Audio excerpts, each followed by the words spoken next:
सोरेन कोई साधारण लेडी नहीं है। हम लोग नहीं जानते थे जिस तरह से माँ दुर्गा को एक शक्ति मिला, अध्यात्म शक्ति महामाया के रूप में।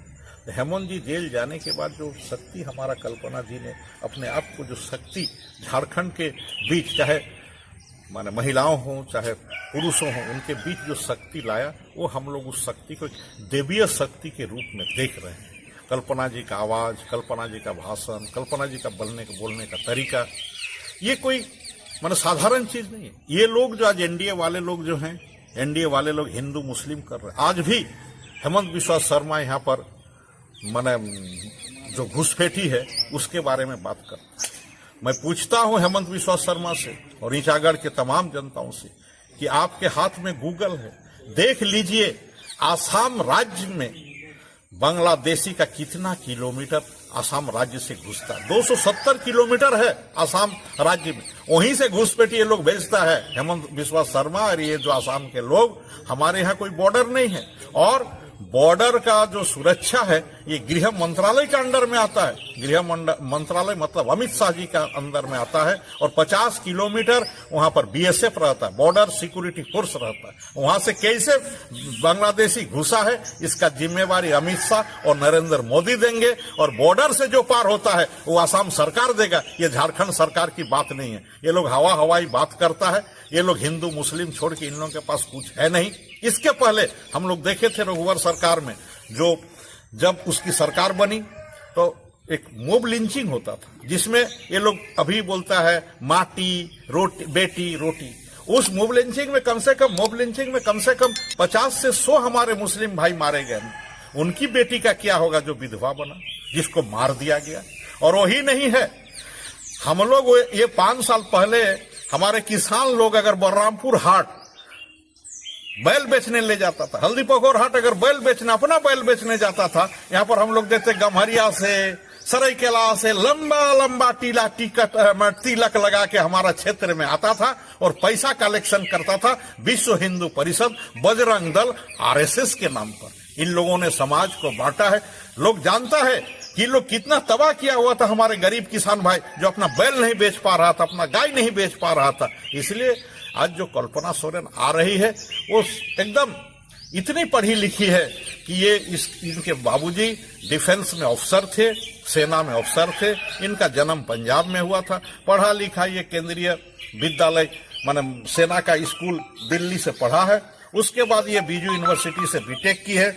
उसके बाद ये लोग यहाँ से क्या नाम है आपका, पूना से मैनेजमेंट की है। बहुत पढ़ी लिखी है। हमको नहीं लगता है कि बीजेपी में इतनी पढ़ी लिखी कोई झारखंड में इसका जैसा कोई है। इसीलिए जो पढ़ा लिखा है, जिसके कंठ में मां सरस्वती है, पेट में जिसके पास विद्या है, वही समाज और दुनिया को सुधार सकता है। और वो आंदोलन आवाज, वो तुम्हारा क्रांति की आवाज कल्पना का मुंह से निकल गया है। इसके सामने मूव लंचिंग वाले लोग और ये जो तुम्हारे यहाँ फ्रॉड लोग जो यहाँ घूम रहे हैं आसाम से आके, जो अपने आप को कहता है कि मैं झारखंड का तकदीर बदल दूंगा, जो डुअल चार्ज में है, कल भी बताया, जो कल डुअल चार्ज में जो हमारा यहाँ पर हेमंत बिस्वा शर्मा है, वो आसाम का भी मुख्यमंत्री का चार्ज में है। और हमारा लग रहा है कि हमारा झारखंड का भी मुख्यमंत्री वही बनेगा, कारण टिकट बंटवारा भी वही किया।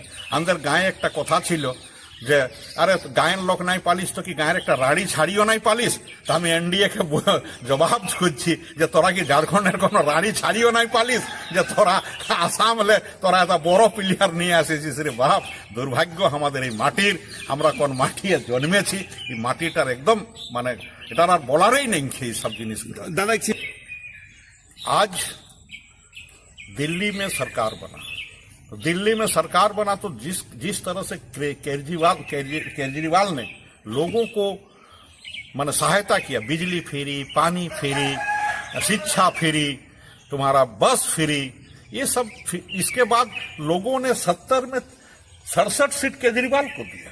उसके बाद 70 में 63 सीट केजरीवाल को दिया। यहाँ भी अब जनता ने तुम्हारा मैया योजना के माध्यम से, बिजली बिल फ्री के माध्यम से, केसीसी लोन के माध्यम से, गुरुजी क्रेडिट कार्ड के माध्यम से, आबू आवास के माध्यम से, सावित्रीबाई फुले स्टाइपेंड के माध्यम से और अनंत जो काम हुआ, पारा टीचर लोगों का वेतन बढ़ना, तुम्हारा होमगार्ड का वेतन बढ़ना, यहाँ तुम्हारा इसका आंगनवाड़ी सेविका का वेतन बढ़ना, सैयालों का वेतन बढ़ना, जल सैया को एक अनंत जो काम हुआ है जिसको कि तुम लोग हाथ में गिना नहीं सकते हो। इसलिए यहाँ हमको लग रहा है कि हम लोग 70 से ऊपर इस बार झारखंड में हमारा एमएलए जीत के आएंगे और फुल मेजोरिटी से गवर्नमेंट बनेगा। इन लोगों का जुमला से देश नहीं चल सकता। कारण 16 साल इन लोगों ने राज्य किया, बार बार कह रहे हैं। ये लोग आके हेमंत सोरेन को गाली दे रहा है, उसके काम पर इन लोग उंगली उठा रहा है। इन लोग अपने काम का अभी तक कहीं ना मूल्यांकन किया, ना कहीं परिभाषित किया, ना कहीं ये लोग चिंतन मंथन किया। मैं एनडीए के प्रत्येक एमएलए, प्रत्येक मंत्री, प्रत्येक मुख्यमंत्री से ये कहना चाहता हूं कि आप अगर कुछ काम किए हैं तो 16 साल का विवरण जनता के सामने रखिए और वोट मांगिए। किसी को गाली दे के वोट नहीं हो सकता है। विषय भी कुछ नहीं बोलना चाहता, इसलिए कि वो मेरा भाई भी और मेरा मित्र भी है। उनका कहीं न कहीं हमारा जो यहाँ के विधायिका थी सविता, ये हमारा सविता मैडम जी, उनके साथ कहीं मतभेद हुआ है। और देश की संवैधानिक व्यवस्था में जो भी हमारा संविधान बाबा साहब भीमराव अंबेडकर जी ने लिखा है, उसमें सबको चुनाव लड़ने का अधिकार है। उम्र हो जाने के बाद भारत का नागरिक होने के लिए वो चुनाव अपना लड़ रहे हैं। हमारे तरफ से उनको शुभकामनाएं हैं कि वो आगे बढ़ें। एक आदिवासी नेता हमारा विधानसभा में, बहुत बड़ा आदिवासी नेता ऊपर के आए हैं, अपना राजनीति कर रहे हैं। उनका राजनीति आगे बढ़े, हम वही उनको शुभकामनाएं दे सकते हैं।